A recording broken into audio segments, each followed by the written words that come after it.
Première tâche pour les nouveaux députés élus au Parlement somalien, choisir un nouveau président de la Chambre. L'ancien, Sharif Hassan, était considéré par l'ONU comme lié à la corruption endémique du pays. Mohamed Jawari a été élu à sa place. C'est un ancien ministre qui a participé à l'écriture de la nouvelle constitution somalienne.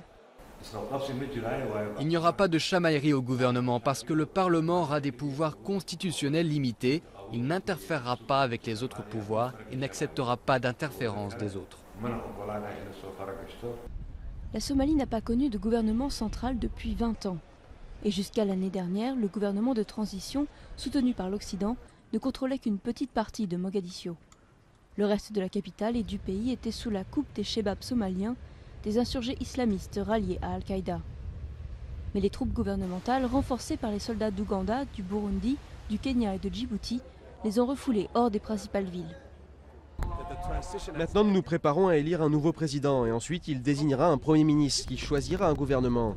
Cela va concrétiser ce moment d'espoir pour le peuple somalien. La transition se termine et nous entrons dans une période de compétence, de légitimité et de reconstruction totale. Le processus politique n'est pas aussi fluide que ce nouveau député le voudrait.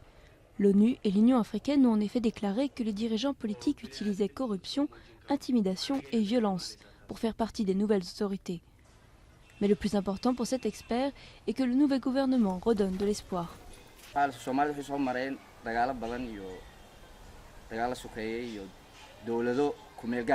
Les Somaliens sont fatigués des combats, de la guerre civile et des gouvernements de transition. Aujourd'hui, nous sommes contents que la transition se termine, qu'on soit sur le point d'avoir un gouvernement avec un président qui puisse mener le peuple vers la paix et le développement.